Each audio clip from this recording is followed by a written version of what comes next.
नमस्कार, DD news देख रहे हैं आप और आपके साथ मैं हूं शहला निगार। बुलेटिन की शुरुआत में आइए सबसे पहले एक नजर डाल लेते हैं सुर्खियों पर। महाराष्ट्र के पुणे जिले में लैंडिंग के वक्त डिप्टी सीएम अजीत पवार का विमान हुआ क्रैश। न्यूज एजेंसी पीटीआई के अनुसार अजीत पवार और विमान में सवार 3 अन्य लोगों का निधन। जांच में जुटा है प्रशासन।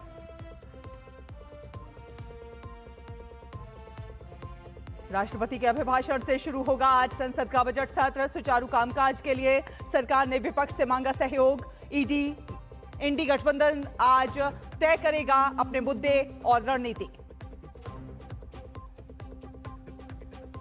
प्रधानमंत्री नरेंद्र मोदी आज नई दिल्ली में एनसीसी पीएम रैली को करेंगे संबोधित। राष्ट्र प्रथम कर्तव्यनिष्ठ युवा रैली की थीम।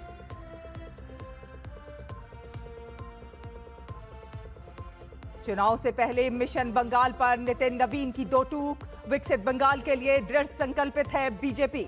आज पूर्वी बर्धमान में कार्यकर्ताओं को देंगे जीत का मंत्र। भारत और न्यूजीलैंड के बीच आज विशाखापट्टनम में होगा चौथा टी20 मुकाबला। 3 मैचों में जीत की हैट्रिक लगाने वाली टीम इंडिया की नजर क्लीन स्वीप की तरफ बढ़ने की होगी।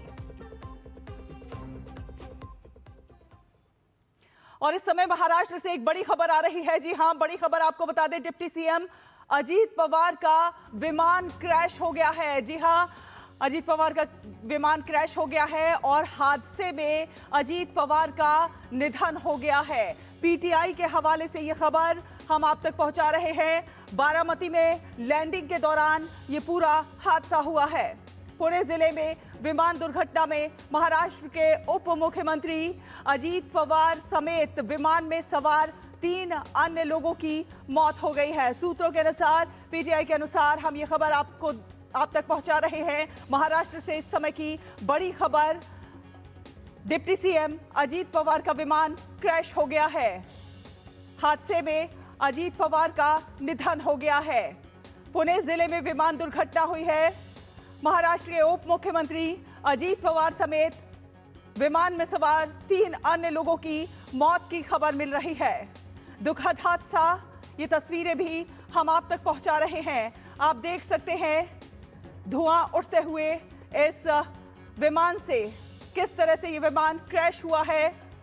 विमान से धुआं उठता हुआ देखा जा सकता है। लोगों की भीड़ जमा हो गई है। राहत और बचाव का कार्य जारी है।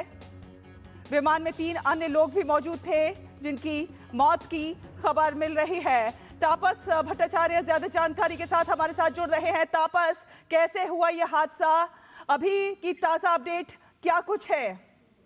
देखिए, अभी ये बता सकता हूँ कि ये फ्लाइट जो थी, ये पैसेंजर फ्लाइट थी, एक चार्टर फ्लाइट थी और ये फ्लाइट मुंबई से जब निकली बारामती के लिए, तो इसमें एक कोई तकनीकी खराबी देखने को मिली, लेकिन और उसके तापस, आपको मेरी आवाज आ रही है?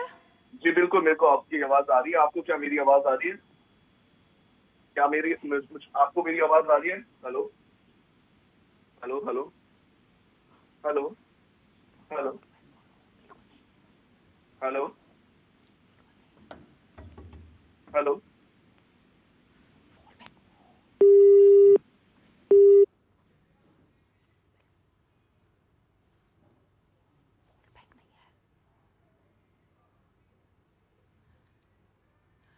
तो तापस भट्टाचार्य हमारे संवाददाता हमारे साथ जुड़ेंगे, उनसे बात करने की कोशिश करेंगे। आपको बता दें, विमान में 3 अन्य लोग भी मौजूद थे जिनकी मौत हो गई है। महाराष्ट्र से इस समय की बड़ी खबर हम आप तक पहुंचा रहे हैं। डिप्टी सीएम अजीत पवार का विमान क्रैश हुआ है। हादसे में अजीत पवार के निधन की खबर मिल रही है। बेहद दर्दनाक यह हादसा, बेहद दर्दनाक हादसा। पीटीआई के हवाले से यह खबर हम आप तक पहुंचा रहे हैं। बारामती में लैंडिंग के दौरान यह हादसा हुआ है। पुणे जिले में विमान दुर्घटना में महाराष्ट्र के उप मुख्यमंत्री अजीत पवार समेत 3 अन्य लोगों की मौत की खबर मिल रही है। विमान में 3 अन्य लोग भी मौजूद थे, उनकी भी मौत की खबर है। आप ये देख सकते हैं किस तरह से विमान में से धुआं उठता हुआ देखा जा सकता है। क्या कुछ कारण रहे इस हादसे के, इस पर भी जानने की कोशिश करेंगे। लैंडिंग के वक्त बारामती में ये विमान क्रैश हुआ है। महाराष्ट्र के डिप्टी सीएम अजीत पवार और 3 अन्य लोगों की मौत की खबर। इस प्रशासन और विमानन विभाग की टीमें मौके पर मौजूद हैं। तापस भट्टाचार्य हमारे साथ मौजूद हैं, उनसे बात करने की कोशिश करते हैं। तापस, क्या कुछ कारण रहे होंगे, आखिर कैसे ये विमान क्रैश हो गया और अभी वहां पर क्या कुछ स्थिति है? देखिए, अभी इस वक्त ये कहना बिल्कुल नामुमकिन है कि क्या दिक्कत हुई होगी, क्या प्रॉब्लम हुई होगी जिसकी वजह से ये क्रैश हुआ, क्योंकि ये बहुत ही प्रिलिमिनरी है। अभी डीजीसीए मिनिस्ट्री की टीमें वहां पे पहुंच रही है, वो वहां पे जायजा लेने की कोशिश कर रहे हैं। कितने लोग थे उसका भी एक कोशिश की जा रही है, एक अंदाजा लेने की कि वहां पे लोग थे। तो अभी इस वक्त ये कहना शायद ठीक ना हो कि किस वजह से वो तकनीकी खराबी है या कुछ और दिक्कत हुई है, इसके उस पे ये प्लेन क्रैश हुआ। ये बात तय है कि ये क्रैश हुआ। ये भी तय है कि वहां पे लोग थे। कितने लोग की जान गई ये भी अभी थोड़ा सा कंफ्यूजन है कि उसमें वहां पे कितने थे। हमें जो अनौपचारिक तौर से जो आ रहा है खबर वो है कि वहां पे 6 लोग थे, लेकिन अभी कंफर्म पूरी तरह से नहीं किया जा रहा। तो इसलिए हम अभी अपने दर्शकों को ये नहीं कहेंगे कि कितने लोग थे, लेकिन हाँ ये फैक्ट है कि मुंबई से एक प्लेन निकला था, छोटा सा चार्टर प्लेन जैसे लोग कहते हैं। तापस, उसमें क्या कुछ लोग थे। कारण रहे होंगे कि जब ये लैंडिंग कर रहा था प्लेन और उस दौरान वो क्रैश हो जाता है? क्या किसी चीज से टकराया, क्या कुछ अवरोध बीच में आ गया? आखिर क्या कुछ कारण रहे जिसके कारण ये क्रैश हुआ?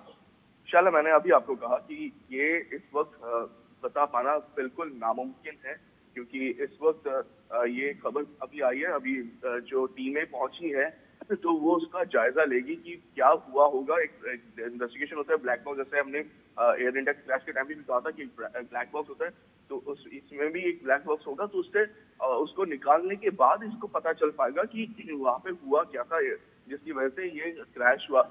ये तो फैक्ट है कि एक ये प्लेन यहाँ से मुंबई से निकला, वहां पे जब उतरने जा रहा था हाँ, हाँ। तब ये क्रैश हुआ। तो जब ये उतरने जा रहा था तो उस वक्त क्या ऑल्टीट्यूड था, क्या कोई तकनीकी खराबी आई या कुछ और ऐसी चीज हुई जिसकी वजह से लैंड नहीं कर पाया। चार्टर प्लेन है, ज्यादा जगह नहीं चाहिए होती है और आराम से लैंड भी होता है, लेकिन इसके बावजूद इसके ये प्लेन क्रैश हुआ। तो अभी इस सवाल ज्यादा है, उसके जवाब कम है। हमारी तरफ से हमें जो अभी अनौपचारिक तरीके से पता चल रहा है कि जो लोग थे उनकी वहां पे मौत हो चुकी है। कितने लोग थे अभी उस पे अभी थोड़ा सा संशय है। तो हम लोग अभी आधिकारिक तौर पे हम लोग उसके बारे में नहीं कह रहे हैं, लेकिन हम कोशिश कर रहे हैं जितनी जल्द से जल्द आपको और इन्फॉर्मेशन दे अगर और अगर हमारे दर्शकों को तापस, भी बताएं। राहत और बचाव की स्थिति की बात करें तो अभी किस स्टेज में है? कि अभी इस समय अगर हम बिल्कुल ताजा अपडेट की बात करें तो अभी राहत बचाव की स्थिति क्या है? देखिए, सबसे पहले तो ये बताना चाहूंगा कि वहाँ के जो लोकल लोग हैं वो पहुंच चुके हैं। वहाँ पे जो लोकल एडमिनिस्ट्रेशन के लोग हैं वो वहाँ पे पहुंच चुके हैं। वहाँ पे कोशिश की जा रही है कि वहाँ पे आग जो लगी थी और उसके बाद जो बॉडीज हैं उनको निकालने की कोशिश की जाए। अगर कोई उनमें किसी को बचाने की उम्मीद है तो उसको हॉस्पिटल लेके जाया जाए, लेकिन इस वक्त इसमें बहुत कम चांसेस है कि कोई इस दुर्घटना में बचा होगा। लेकिन वहाँ पे जो स्थानीय एडमिनिस्ट्रेशन है वो वहाँ पे पहुंच चुका है ऑलरेडी। यहाँ से मिनिस्ट्री से भी लोग जा रहे हैं और हमें जो बताया गया है कि कोऑर्डिनेट किया जा रहा है लोकल अथॉरिटीज से बारामती के, कि वहाँ पे जो आसपास के इलाके हैं वहाँ को कॉर्डन ऑफ करके बचाव कार्य और जो मलबा उठाने का काम है वो जल्द से जल्द शुरू किया जा सके, जिससे कि क्लियर हो कि क्या हुआ है, क्या दिक्कत हुई है। तो ये इस वक्त की ताजा खबर हम आपको बता सकते हैं। बिल्कुल, और हम जो तस्वीरें देख पा रहे हैं उसमें साफ तौर पे धुआं उठता दिखाई दे रहा है, आग की लपटें भी नजर आ रही है, यानी कि बेहद भयानक ये हादसा हुआ है। जी बिल्कुल।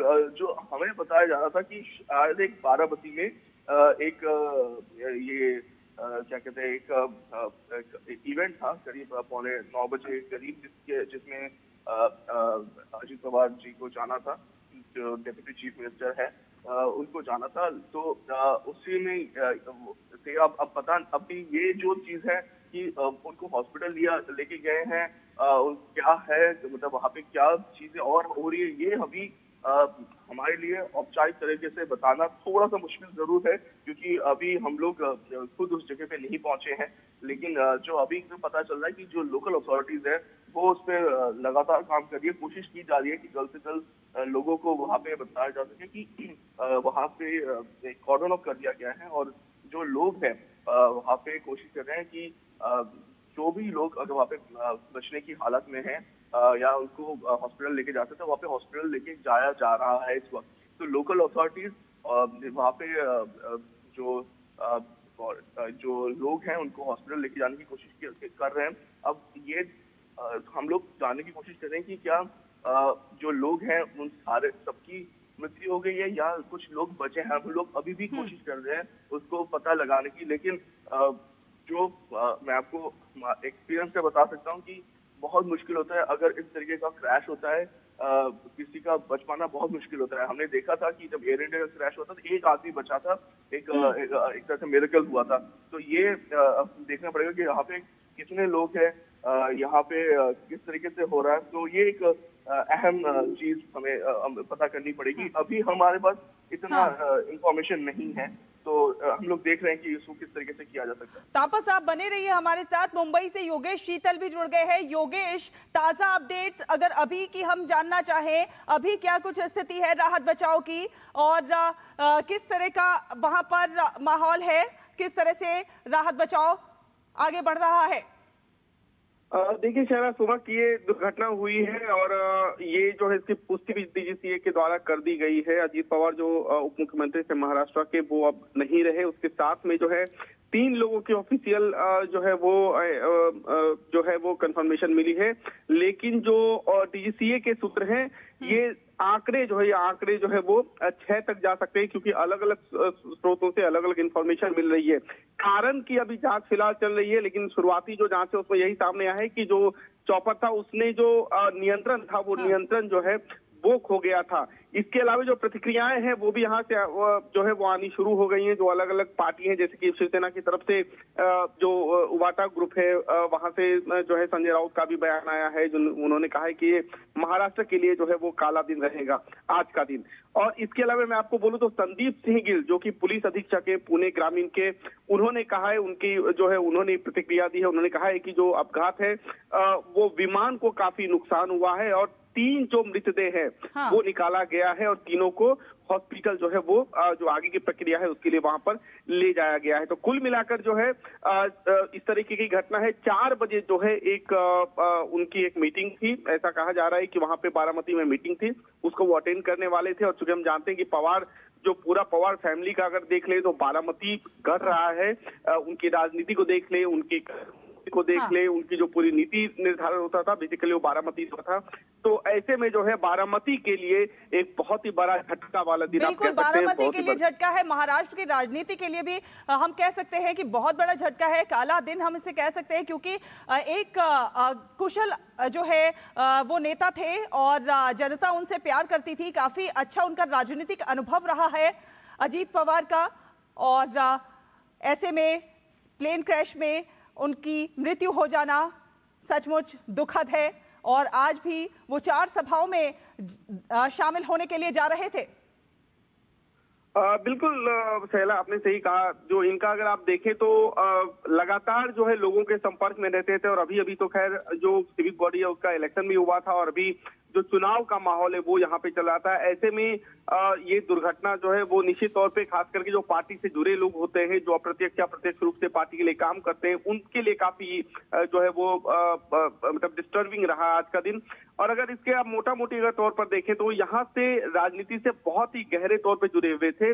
और शुरू से अगर आप देखें तो किस तरीके से उनका जो है पूरा राजनीतिक करियर यहाँ से जुड़ा रहा।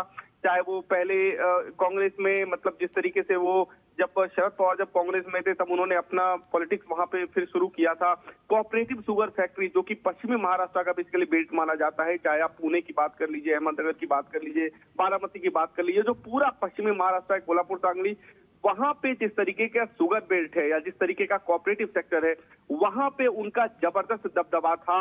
और जब अमित शाह वहां पे सहकारिता मंत्री पहली बार बने थे देश के अंदर, तो बार बार उस विषय पर कई सारे जो ऐसे विषय होते हैं उस पे उनका लगातार उनके साथ बातचीत जो है वो भी होती थी।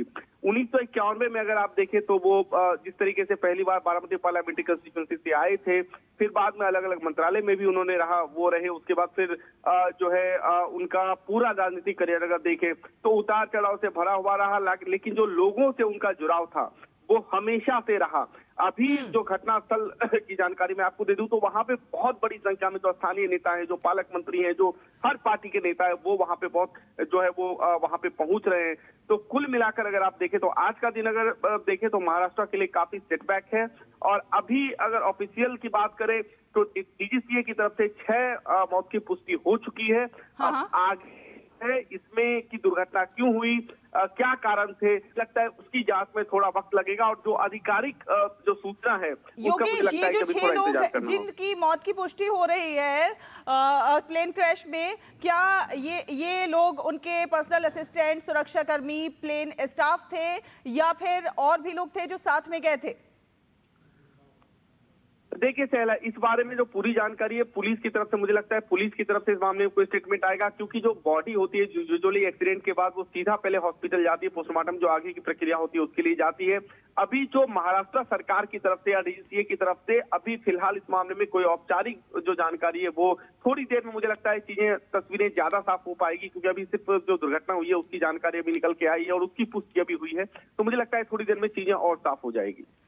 बिल्कुल, थोड़ी देर में चीजें और साफ होंगी। और हम जो दृश्य देख पा रहे हैं इसमें हम देख रहे हैं कि बड़ी संख्या में लोग भी वहां पर मौजूद है। ये दिखाता है कि आम जनता जिस तरह से वहां पर पहुंच रही है, ये भी दिखाता है कि वो लोगों के कितने प्रिय नेता थे, कितने कुशल राजनीतिक थे। योगेश जी सहला, अगर आप देखें तो कई सारे समय में, मतलब अगर मैं आपको पश्चिमी महाराष्ट्र की बात करूं तो पुणे है, अहमदनगर है। जैसा कि मैं आपको बता रहा था कि जो पश्चिमी महाराष्ट्र का बेल्ट है वो मुंबई में वो रहते जरूर थे, मुंबई में उनका आवास जरूर था, लेकिन वो हमेशा वहां से कनेक्ट रहते थे। और इसी वजह से जो है वो एक जिस तरीके से आप कहते हैं कि कुछ लोग जननेता होते हैं, तो उस तरीके से जो है वो वहां पे थे। अभी जो है सुनेत्रा पवार हो या सुप्रिया सुले हो, सभी लोग वहां पे जो है मौका वारदात पे जो है वहां पे पहुंच रहे हैं।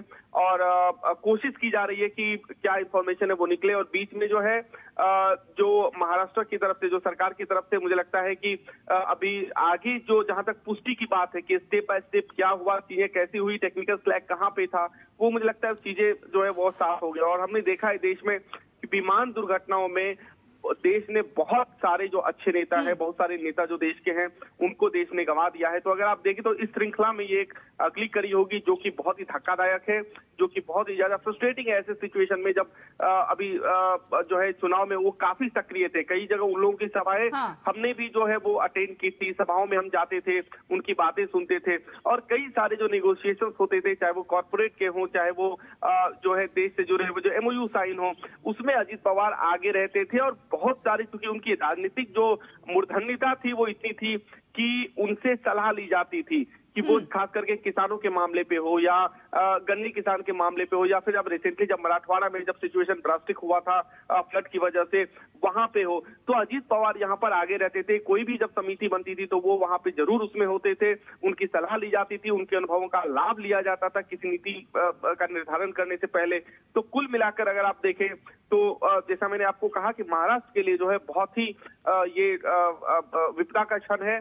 और महाराष्ट्र ने इस तरीके से हमने देखा है कि ऐसे सिचुएशन में जब इस तरीके की आपदा आती है तो एक जो शून्य क्रिएट होता है, जो वैक्यूम क्रिएट होता है, उसको फिर भर पाना जो है वो बहुत मुश्किल होता है। महाराष्ट्र ने कई ऐसे नेता, चाहे प्रमोद महाजन की बात कर लीजिए, चाहे वो आप मुंडे की बात कर लीजिए, बहुत सारे ऐसे नेता हैं गोपीनाथ मुंडे से लेकर, जिनका ऐसा जो है हमने देखा है कि जिनका किसी दुर्घटना की वजह से आकस्मिक निधन हुआ है, उसके बाद जो वैक्यूम हुआ था उस वैक्यूम को कभी भी फिर भरा नहीं जा सका। मुझे लगता है अजीत पवार जो है वो उसी एक श्रृंखला में आगे जाएंगे। बिल्कुल, इतने बड़े नेता का चला जाना अचानक कहीं ना कहीं राजनीति में एक बड़े वैक्यूम को क्रिएट कर देता है। और जाहिर सी बात है पूरा महाराष्ट्र, पूरा देश दुख में है। और दुख की इस घड़ी में उनके परिवार के साथ खड़ा हुआ है। अगर हम मोटा मोटी योगेश, अगर हम कारणों को जानने की कोशिश करें, जब डिटेल आएगी तब हम अपने दर्शकों तक पहुंचाएंगे, लेकिन कहीं ना कहीं जिस तरह से मौसम थोड़ा बदला हुआ है, कहीं क्या सीलन की वजह से ये जो है लैंडिंग के दौरान स्लिप हो गया होगा, क्या कुछ अंदाजे लगाए जा सकते हैं कि आखिर क्यों ये क्रैश हुआ होगा? देखिए, सुबह करीब 8 बजे जो है मुंबई से ये जो छोटा विमान था ये टेक ऑफ किया था। अगर आप वेदर की बात करें तो आमतौर पर जो है जब भी कोई छोटा विमान या चार्टर्ड या चॉपर जब भी टेक ऑफ करता है तो वहां पे एक क्लियरेंस, कई तरह के क्लियरेंस होते हैं और उसमें सारी चीजें क्लियरेंस के बाद ही, चाहे विजिबिलिटी हो चाहे वो जो पैरामीटर्स हो, उनको पहले जो है उनका जो कंप्लायंस होता है उसके बाद ही टेक ऑफ की जाती है। तो मुझे लगता है कि मौसम का क्या है या मौसम की वजह से कुछ व्यवधान हुआ है, तो ये मुझे लगता है कि डीजीसीए या फिर जो जांच है उसके बाद मालूम चलेगा। दूसरी बात कि यहाँ पे जो है अगर आप सिचुएशन की बात करें तो जो प्रत्यक्षदर्शी हैं वो बता रही कि वहां पे आग भी देखा गया है। तो ये आग जो है फ्लाइट जब वो चार्टर नीचे आया तब आग लगी या फिर आग लगने के बाद वो नीचे आया, ये मुझे लगता है सारी चीजें जो है ये जांच का ही विषय है, क्योंकि आग और धुआं जो है वो वहां पर देखा गया था पहले ही। हालांकि उसके बाद जो है आनंद फानंद में जो एम्बुलेंस और बाकी जो फैसिलिटी जो भी होती है अर्जेंट में इमरजेंसी फैसिलिटी वो वहां पे गई, लेकिन जो सिचुएशन है उसके हिसाब से मुझे लगता है कि जब तक जांच नहीं की जाती है तब तक कुछ कहना बहुत ही ज्यादा जल्दीबाजी होगी कि क्या वजह रही कि ये दुर्घटना घटी है। बिल्कुल, दुर्घटना के क्या कुछ कारण रहे, क्या कुछ वजह रही, इसके जांच के बाद ही ये साफ हो पाएगा। महाराष्ट्र के बारामती में ये जो बड़ा विमान हादसा हुआ है और इस विमान हादसे में डिप्टी सीएम अजीत पवार का निधन हो गया है। तापस भट्टाचार्य भी हमारे साथ बने हुए हैं। तापस, जिस तरह से अभी हम योगेश से बात कर रहे थे, राजनीतिक करियर एक बहुत बड़ा रहा है अजीत पवार का, और राजनीति के लिहाज से देखा जाए तो राजनीति में, महाराष्ट्र की राजनीति में एक बड़ा वैक्यूम क्रिएट हो गया अजीत पवार के जाने से। इसमें कोई दो राय नहीं है शैला की जो अजीत पवार डिप्टी सीएम महाराष्ट्र के हैं, उन्होंने, अगर हम पिछले 2 दशक की बात करें, उससे भी ज्यादा, लेकिन कम से कम 2 दशक की बात करें तो यहाँ पे उनका जो वर्चस्व रहा है, उनका जो एक ऑरा रहा है, उनका जो एक स्थान रहा है वो किसी से भी कम नहीं है।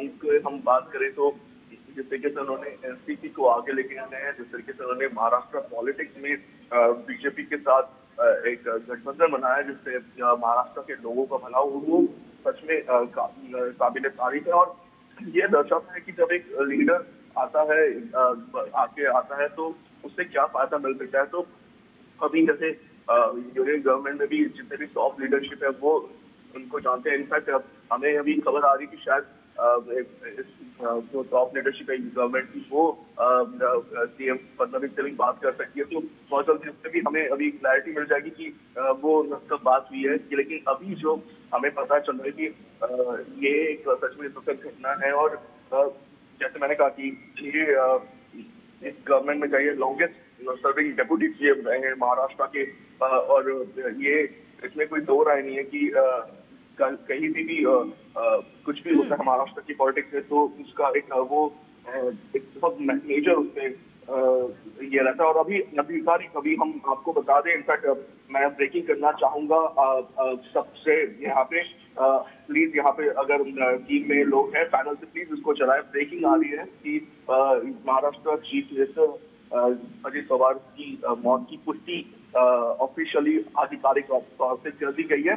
एक जो डीजीसीए का जो बयान आया है वो ये है कि एक लियरजेट 45 एयरक्राफ्ट जबकि छोटा ऑपरेट होता है ये चला रहा था VSR करके कंपनी वो चला रही थी, वो क्रैश हुआ बारामती एयरपोर्ट में, और उसमें करीब 5 लोग थे including Maharashtra deputy chief minister Ajit Pawar, और 2 लोग थे उनके साथ, और दो उनमें से एक उनके टीएसओ थे और एक उनके अटेंडेंट थे, और 2 क्रू मेंबर वो इस दुर्घटना में मारे गए हैं। ये अभी आया है। अभी तक जो इनिशियल इंफॉर्मेशन है उसके हिसाब से कोई भी आदमी अभी नहीं बचा है। तो ये एक जो इंफॉर्मेशन है इस वक्त आई गई हमें मिली है मिनिस्ट्री की तरफ से।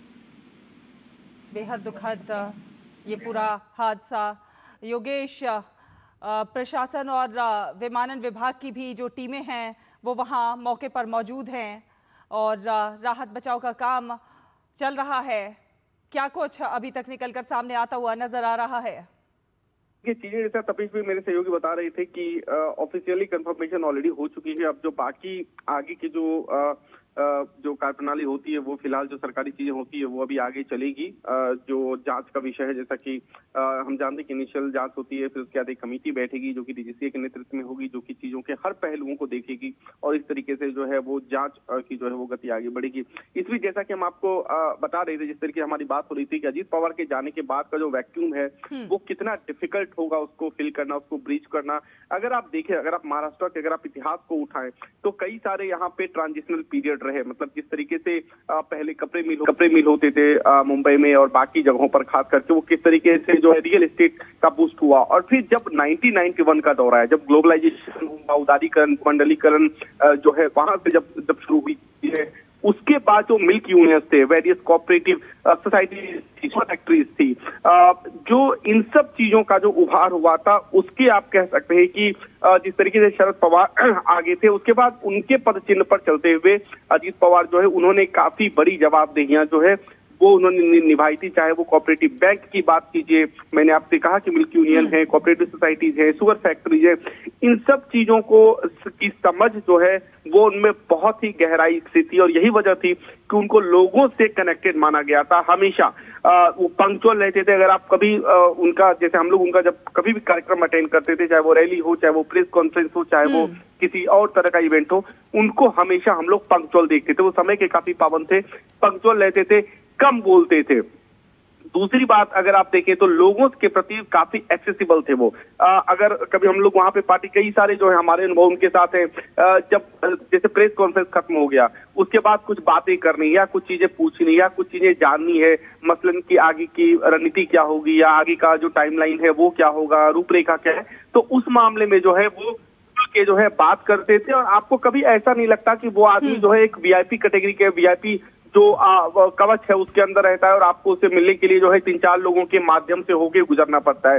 वो शुरू से लोगों से काफी जुड़े रहे, एक्सेसिबल रहे। और ये मुझे लगता है कि अगर आप पवार फैमिली की बात कीजिए तो ये चीजें हमेशा रहती है कि उनका कनेक्शन जो है वो लोगों के साथ रहता है, क्योंकि जिस क्षेत्र से वो आते हैं, पुणे और बारामती से, वो पूरा किसानी क्षेत्र है, तो वहां पे डेवलपमेंट बहुत ज्यादा हुआ है। और अगर आप पूरे क्षेत्र को देख लें तो वहां पे इस तरीके से उनकी जो कनेक्टिविटी है उसको लोग जरूर मिस करेंगे इस वक्त।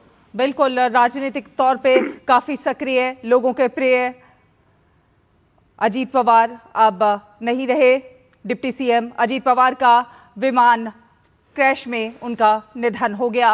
हाँ, आप दोनों ही संवाददाता हम तक ये तमाम अपडेट पहुंचाने के लिए आपका बहुत धन्यवाद।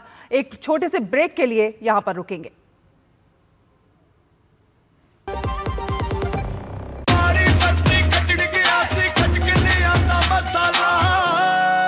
मसाला ओए, छोले दा या लोबिये दा, पंजाबी छोले दा या पिंडी चने दा। अब छोलिया हो या लोबिया, पंजाबी छोले या पिंडी चने, सब कुछ मजेदार बने। टिंग टिंग, अम्मा मैसेज। मैं आपके मौसा के चाचा का नाती का पोता, शादी का कार्ड मैसेज में भेजा है, डाउनलोड करिए और आशीर्वाद दीजिए। मैं तो आपको जानती भी नहीं, फिर भी शादी का कार्ड खोलूं? मैं मूर्ख नहीं हूँ। क्या बात है अम्मा। यूपीआई कहता है अगर कोई अनजान नंबर से फाइल या लिंक भेजे तो क्लिक मत करो और कहो मैं मूर्ख नहीं।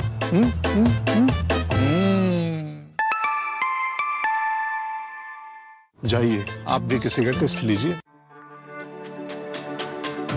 मेरी पसंद, मेरी पसंद, मेरी पसंद, मेरी पसंद, हमारी पसंद, हम सबकी पसंद। मजबूत देश का मजबूत सरिया हो गया स्टील। पता है, I was a bright student. कुछ करना चाहती थी, कुछ बनना चाहती थी। आप अपना खुद का स्टार्ट कीजिए ना। खुद का बिजनेस, और उसमें पैसे तो बहुत लगेंगे ना। Zero investment. Zero investment? हाँ, I'm doing it. मैं एक principal madam, she's my client. मैं LIC एजेंट हूँ। LIC एजेंट बनो, अब बड़ा सोचो। हमारी वेबसाइट पर जाएं या अपनी नजदीकी LIC शाखा से संपर्क करें।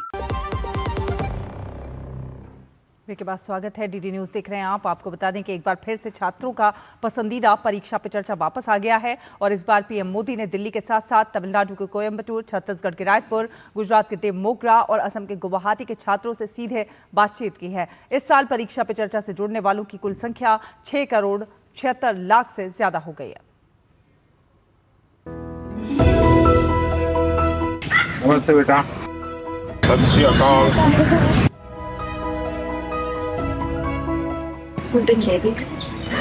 वणक्कम। नर्मदे नर्मदे।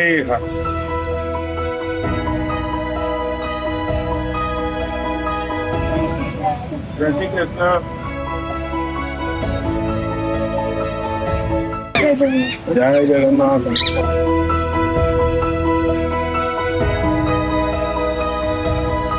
हेलो अच्छी। हेलो अच्छी साहब।